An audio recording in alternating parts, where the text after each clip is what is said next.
Hello বন্ধুরা, কেমন আছো সবাই? আশা করি তোমরা সবাই খুব ভালো আছো আর আমরাও খুব ভালো আছি। রিমঝিম ডায়েরির নতুন একটি ব্লগে তোমাদের অনেক অনেক স্বাগত। তো আজকে যে বাসটা তোমরা দেখতে পাচ্ছ, এই বাসটা কিন্তু আমাদের কেদারনাথ ব্লগে খুবই একটা ইম্পর্টেন্ট পার্ট। কারণ এই বাসটাতে করেই আমরা হরিদ্বার থেকে যাব কেদারনাথ। হরিদ্বার পর্যন্ত তো আমরা ট্রেন পেয়ে যাব, কিন্তু হরিদ্বার থেকে তো আর ট্রেন নেই। তো সেই জন্য আমরা এই বাসে করেই যাব কেদারনাথ। তাই জন্য এই বাসটা কিন্তু আমাদের একটা কেদারনাথ জার্নির একটা অনেক ইম্পর্টেন্ট পার্ট। তো হ্যাঁ, ঠিকই ধরেছো। তো সেই বাসটা তোমরা কি করে বুকিং করবে সেটাই আজকে তোমাদের ব্লগে দেখাবো। আর তোমরা যারা কেদারনাথ প্ল্যান করছো তাদেরকে জোর দিয়ে আমি বলবো অনলাইনে বাসটা বুকিং করে যেও। কারণ ওখানে গিয়ে ভোরবেলা অফলাইনে কিন্তু সিট পাওয়া যায় না, আমাদের নিজেদের চোখের সামনে দেখা একটা এক্সাম্পল। যেহেতু অনলাইনে বাসের সিট বুকিং হচ্ছে, তাই অফলাইনে যখন তোমরা বুকিং করতে যাবে তখন কিন্তু তোমাদের পছন্দ মতো সিট তোমরা পাবে না। আর যারা অনেক বড় গ্রুপে যাচ্ছ তাদেরকে তো অবশ্যই বলবো অনলাইনে বুকিং করে যেতে, কারণ অনেকের একসঙ্গে সিট পাওয়াও কিন্তু একটা বাসে দুষ্কর। তো চলো, গুগলে চলে এসেছি। গুগলে এসে দ্য রেড বাস বলে সার্চ করলে প্রথমেই যে লিঙ্কটা আসবে সেই লিঙ্কটাতে ক্লিক করে নিলাম। ক্লিক করে আমরা রেড বাসের সাইটে ঢুকে পড়লাম। এইবার আমরা কিন্তু আমাদের ডেস্টিনেশনের জায়গার নামটা দেব, আর যেখান থেকে আমরা যাচ্ছি সেইটা দেব। ফ্রম হরিদ্বার আর টু সোনপ্রয়াগ, কারণ আমরা সোনপ্রয়াগেই নামবো এই বাসটাতে করে।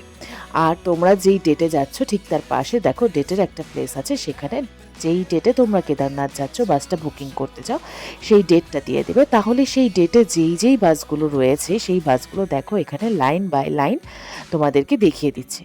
তো আমরা প্রথমেই দেখে নিই, প্রথমেই যে বাসটা আছে সেখানে কটা সিট অ্যাভেলেবেল আছে।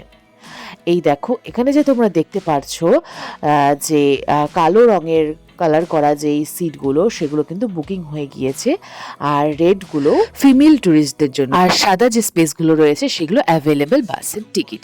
তো এই বাসটাতে আমাদের খুব একটা পছন্দ হলো না, তো আমরা নেক্সট বাসের সিটগুলো দেখে নিচ্ছি।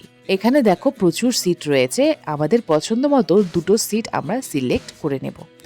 আমরা এই দুটো সিট সিলেক্ট করলাম। দুটো সিট সিলেক্ট করার পরে আমরা নেক্সট পেজে চলে যাব।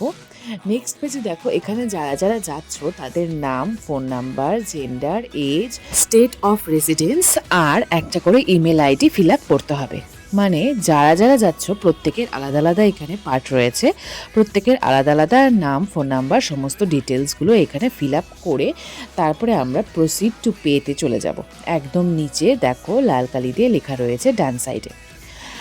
তো আমরা দুজনেরই নাম, phone number, email ID fill up করে নিলাম। ফিল আপ করে নেওয়ার পর এবার আমরা চলে যাব প্রসিড টু পেতে। প্রসিড টু পেতে যখন আমরা যাব তখন কিন্তু তোমাদের কাছে পেমেন্ট অপশনের জন্য অনেকগুলো অপশন চলে আসবে। তো এইভাবে যদি তোমরা রেড বাসটা বুকিং করো তাহলে কিন্তু তোমরা তোমাদের পছন্দ মতো সিট পেয়ে যাবে। সেটা কিন্তু একটা বাস জার্নিতে অনেক বেশি ইম্পর্ট্যান্ট ব্যাপার।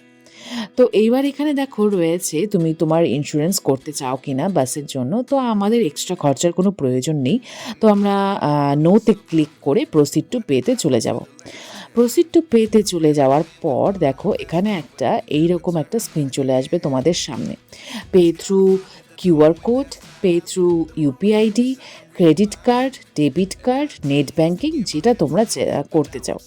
সেই ক্ষেত্রে আমরা অপশন চুজ করেছিলাম পে থ্রু ইউপিআইডি। এখানে ইউপিআইডিটা ফিল আপ করে নেবে, তারপরে কিন্তু তোমরা ভেরিফাই করতে পারবে। ভেরিফাই করার পরে তোমাদের নেক্সট অপশন আসবে, সেটা হলো যে পেমেন্ট অপশন। তো এইভাবে তোমরা যেভাবে খুশি সেভাবে পেমেন্ট করতে পারো। এখানে দেখো একটা টাইম দেওয়া হয়েছে কিছু মিনিটের। তো আমি যদি এখন পেমেন্ট অপশন করে ফেলি তাহলে কিন্তু ভেরিফাই করার পরে আমার পেমেন্টটা হয়ে যাবে, আমার সিটগুলো বুকিং হয়ে যাবে। তো যেহেতু আমরা এখন যাচ্ছি না, তো আমাদের কিন্তু সিট বুকিংয়ের ব্যাপার নেই। তোমরা যারা যাচ্ছ তারা যদি পেমেন্টটা করে দাও এখানে কিন্তু তোমার বুকিংটা কমপ্লিট হয়ে যাচ্ছে। যারা তোমরা কেদারনাথ প্ল্যান করছো তারা অবশ্যই রেড বাসে অনলাইনে টিকিটটা বুকিং করে যেও, কারণ যখন তোমরা অফলাইনে সেখানে গিয়ে সিট সিলেক্ট করে বসতে চাইবে সেই সিটগুলো অ্যাভেলেবেল অনলাইনে দেখাবে। তো সেই ক্ষেত্রে যদি অনলাইনে কেউ টিকিটগুলো কিনে ফেলে তাহলে কিন্তু তোমাদের তখনই বাসের সিটগুলো ছেড়ে দিতে হবে। তো সেই জন্য তোমরা পছন্দ মতো আগেই অনলাইনে বুকিং করে যেতে পারো। সকাল 4টা 5টা থেকেই বাসগুলো কিন্তু শুরু হয় একদম সারা দিন চলতে থাকে। তবে যারা যাচ্ছ তাদেরকে আমি অবশ্যই বলবো যে তোমরা খুব ভোরের বাসগুলোই ধরার চেষ্টা করবে, কারণ যত বেলা বাড়ে তত কিন্তু রাস্তায় জ্যাম শুরু হয়ে যায়, সেই ক্ষেত্রে তোমাদের পৌঁছতেও অনেক দেরি হয়ে যাবে। আর যদি খুব ভোরবেলার বাসগুলো পেয়ে যাও তাহলে কিন্তু তোমরা দুপুরের মধ্যে সোনপ্রয়াগ পৌঁছে যেতে পারবে। তো সেই জন্য বলছি যে সকাল সকাল বাসগুলো ধরে নেবে। এবার আসছি বাসগুলো তোমরা কোথা থেকে পাবে। যারা তোমরা স্টেশনের কাছে কোনো হোটেল নিয়েছো তারা কিন্তু হেঁটেই চলে যেতে পারবে, 5 মিনিটের রাস্তা। জাস্ট রাহি হোটেলের পাশে এই বাস স্ট্যান্ডটা রয়েছে, রাস্তার ওপরে প্রচুর বাস দাঁড়িয়ে থাকে এই রাহি হোটেলের পাশেই। আর যারা হরকি পৌড়ি বা আমাদের মতো বিষ্ণুঘাটে থাকছো তাদেরকে কিন্তু আগের দিন টোটো বলে রাখতে হবে। যদি ভোরবেলা যাও তোমরা তাহলে আগের দিন টোটো বলে রাখবে, ভোরবেলা সেই টোটো এসে তোমাদেরকে নিয়ে যাবে। আর অ্যাড্রেসটা তোমরা কোথায় দেবে? রাহি হোটেলের পাশে কেদারনাথের যে বাস স্ট্যান্ড সেখানে তোমরা যেতে চাও। সকালবেলার জন্য ভোরবেলার জন্য 100-150 টাকা নেবে, তবে কিন্তু আগের দিন বলে রাখা ভালো টোটোগুলো। আর এই বাসগুলোর কন্ডাক্টররাও কিন্তু খুবই ভালো, তারাও কিন্তু অনেকবার তোমাদেরকে ফোন করে তোমাদের কনফার্মেশন নেবে যে তোমরা যাচ্ছ কি না বা কতক্ষণ দূরে আছো, কোথায় আছো। প্রয়োজন হলে তারা কিছু সময় কিন্তু ওয়েটও করবে। তো সেই জন্য তোমরা নিশ্চিন্তে বাসটা বুকিং করতে পারো। এই তো গেল অনলাইনে গুগল থেকে আমরা বাসটা বুকিং করলাম। আর একটা পদ্ধতি রয়েছে, তোমরা ফোনে যদি তোমরা রেড বাস অ্যাপটা ডাউনলোড করে বুকিং করতে চাও সেটাও কিন্তু করতে পারো। সেই প্রসেসটাও আমরা দেখিয়ে দিচ্ছি। তোমরা দেখো প্লে স্টোরে গিয়ে লিখবে দ্য রেড বাস, লিখলেই প্রথমেই যে রয়েছে অপশানটা সেই অ্যাপটা তোমরা প্রথমেই ডাউনলোড করে নিবে। ডাউনলোড করে নিয়ে যেইভাবে আমরা গুগলে অনলাইনে অপশানগুলো পেয়েছিলাম ঠিক সেইভাবেই কিন্তু এখানেও তোমরা অ্যাপ থেকেও বুকিংটা করতে পারবে তোমাদের বাসটা। তো বন্ধুরা যারা যাচ্ছ তাদেরকে আমি বলবো অনলাইনে অবশ্যই বুকিং করে যেও, কারণ সকালবেলা বাস অ্যাভেলেবেল থাকলেও সিট কিন্তু অ্যাভেলেবেল থাকে না। এই সিট নিয়ে কিন্তু অনেক সময় অনেক সমস্যা দাঁড়ায়। তো তোমরা যারা যাচ্ছ বাড়ি থেকেই যদি গ্রুপে যেয়ে থাকো তাহলে বাড়ি থেকেই তোমাদের সিট পছন্দ করে বাসটা বুকিং করে যাবে, অনেক ভরসা নিয়ে যেতে পারো, কারণ এগুলো নিয়ে কোনো রকম ফ্রড হয় না বাসটা নিয়ে। আর শুধু যখন নাকি বুকিং করবে তখন একটু পুরোটা দেখে নিয়ে তারপর ভালো করে করবে। আর এই অ্যাপটা থেকে যদি তোমরা করো তাহলে অ্যাপটা থেকেও করতে পারো। আর সেই ক্ষেত্রে প্রসেসটা কিন্তু কিছু আলাদা নয়, প্রসেসটা কিন্তু একই থাকবে, শুধু এটা আমরা অ্যাপের মাধ্যমে করছি আর আগেরটা গুগলে লগ ইন করে করেছি। এই হলো ডিফারেন্স। তো বন্ধুরা তোমাদের আর কেদারনাথ যাওয়া নিয়ে কোনো রকম সমস্যার ব্যাপার নেই, কোনো রকম কনফিউশন নেই।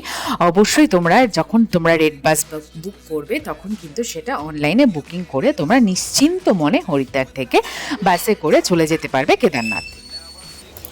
তো এরপরে কিন্তু চলে আসবে বন্ধুরা আমরা কি করে কেদারনাথ ট্রেক করলাম, কেদারনাথের সমস্ত সুন্দর সুন্দর ভিডিওগুলো আর বাবার দর্শন তো তোমাদেরকে করাবোই আমার চ্যানেলে। তো ততক্ষণের জন্য সবাই খুব ভালো থেকো বন্ধুরা, সুস্থ থেকো আর আমার চ্যানেলের সঙ্গে থেকো। এইরকম আমার সঙ্গে এরকম সুন্দর সুন্দর জায়গা ঘোরার জন্য আমার পাশে এরকম সুন্দর সুন্দর কন্টেন্ট নিয়ে আমি আবারও ফিরে আসবো তোমাদের মধ্যে। আর আমার ভিডিও ভালো লাগলে অবশ্যই একটা লাইক করো, কমেন্ট করো, সাবস্ক্রাইব করো। আর যদি ইনফরমেটিভ লাগে তাহলে আমাকে একটা কমেন্টে জানিও। আর কে কে কেদারনাথ যাচ্ছ এবছর সেটাও কিন্তু আমাকে কমেন্টে জানাবে। তো দেখা হচ্ছে পরের ভিডিওতে, ততক্ষণে যেন টাটা বন্ধুরা।